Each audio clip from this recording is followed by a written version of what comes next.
Last week, the Scottsdale Unified School District, we told you about this, voted to allow a return to campus in phases after a very contentious campaign by parents in the district to get kids back in school. Let's get to Tess now to review the plan they have now come up with. Good morning.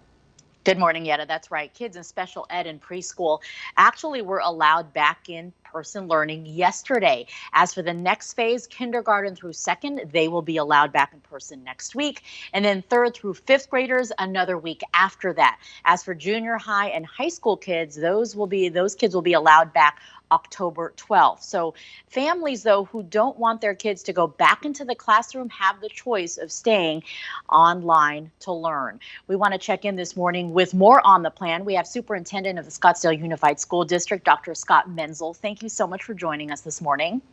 Thank you for having me. Let's talk about this first. I know a lot of families, you've heard from both sides of this. What you want to stress is that parents, you have the choice to do what's right for your kids. You're offering both options. That is correct. So we have a split community in terms of what parents are looking for. Some who are ready to return now, others who wanted to wait until the metrics were all in the green. Our survey of parents actually asking for a commitment kind of shifted the game a little bit. We have more parents who actually signed up for full return than indicated they were ready to do so in the prior survey. So we're in the process of looking at how we manage that. How did it go yesterday for the first day? I know we're talking preschool and special ed. How did that go? So like every first day, you have some transportation issues that you have to work out. But generally speaking, the reports that I heard were very positive. I got one wonderful photo from the father of a special education student who went to high school for the first time, wore his mask the entire day and came home saying how much he loves school. So it was a good start. Yeah, and I don't think any family will disagree that, yes, learning in person is best for my kid, but some arguing not the safest right now. What are you guys doing to make sure that the kids, as they do come back to class over the next several weeks, are safe? What are some of the biggest changes they'll see?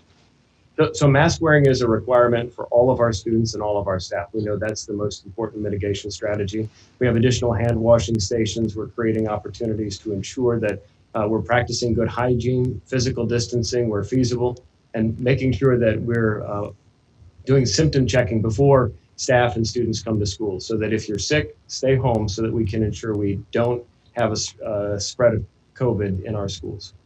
One of the biggest questions parents have had is, what do you do if a child or a teacher, staff member is diagnosed with COVID-19? What do you do? What's the plan? So we work very closely with the Maricopa County Department of Public Health. The individual who's COVID positive is required to isolate for 14 to 20 days, depending on whether or not there's an underlying health condition. Notification is given to anyone who is in close proximity with the individual who tested positive.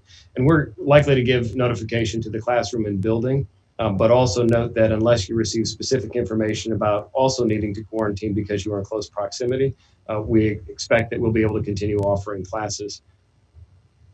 All right. I know we could go on forever because we still have a lot of questions, but unfortunately we're out of time. Real quickly, can you answer, do you know the percentage of the students that are going to come back in person over the next few weeks?